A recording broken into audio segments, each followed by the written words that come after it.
Today, Governor Lowe and the Reserve Board met for April and they kept the cash rate on hold at 1.5%.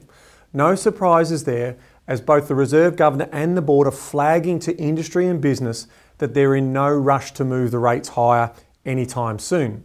The reason for that is they still want to see stronger economic growth.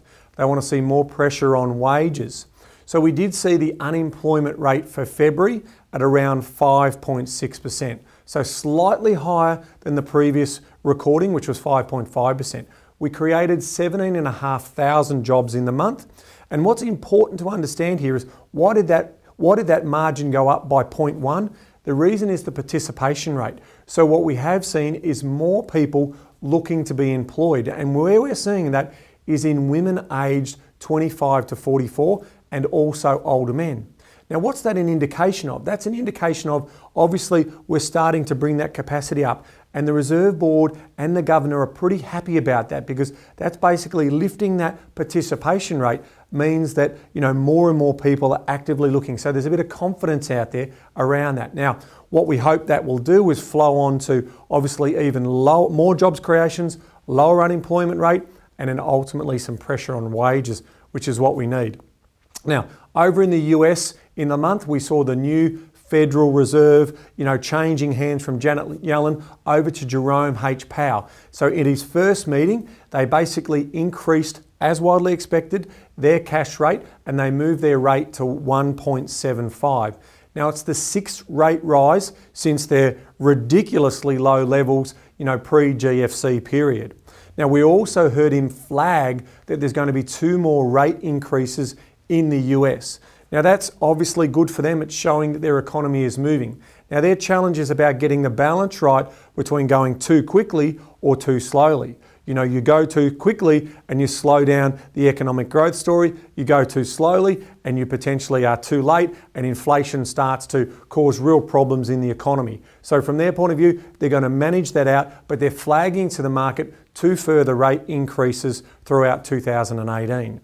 So turning our attentions back to Australia, in the last month we've seen a lot of media report and hysteria about the risk of interest-only lending and converting that interest-only lending over to principal and interest. We are going to see some household stress. So what was interesting is we saw in the minutes of last month's meeting from the RBA that they had a discussion around that. So I wanted to share with you what was in the minutes. Now, it's a little dry, so you've got to stick with me on this. But once we get through this, I want to talk to this particular area of commentary inside the minutes. So this is what it said. In relation to interest-only lending, members noted that most interest-only loans had terms of 5 years or less, after which borrowers could apply to extend the interest-only period or convert the loans with principal and interest repayments. So the reality there is saying you can still switch back to interest-only again if the lender will see you to be able to do that. You could refinance away, or you can switch to principal interest repayments, which means obviously you're going to be paying more than just the interest-only piece. Members went on to talk about, members noted that the profile and magnitude of scheduled expiries of interest-only loan periods over the coming few years was comparable to that of recent years. So what they were talking about there is there going to be a real spike in this area? They continue on. Members discussed the effects on disposable income and spending for households converting to principal and interest repayments, noting that the increase in repayments would be significant for some individual households. So that is flagging that there will be some households that will experience some cash flow hardship and what is going to happen there. However, at the aggregate level, the likely increase in loan-related repayments would amount to a smaller portion of household disposable income, and the effects on household consumption growth would be smaller still. So what they're saying, using the data that they've got and taking the hype out of it and looking at the facts, they don't believe it's going to be a significant problem.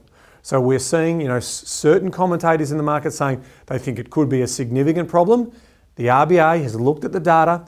They've said that yes, there may be some households where disposable income could be affected. And, because the flow-on effect of that is if we're going to be spending more in making our mortgage repayments and looking after our household debt, it means less spending in retail, less consumer activity, lower GDP numbers. So the fact of the matter is they're not seeing that spike, and it's consistent with the long-term growth of credit. So they're not seeing it being a bigger problem as what's being reported in the media. And I think that's an important point. So I want to leave with that today and look at, the cash rate. So cash rates lower for longer, continue to focus on where you've got some spare cash, put that money in your offset, continue to build up the buffer. If you're in a position to invest, I've always said the best time to invest is when you can afford to invest both today and for the longer term. So those people who have lazy money, it might be an opportune time for you to get into the market. For those people who do have all of their money exposed, if you are in interest-only territory, start building up that buffer. Keep putting that money into your offset account and you'll be well served to take advantages of opportunities in the market over the coming years. Thanks for watching.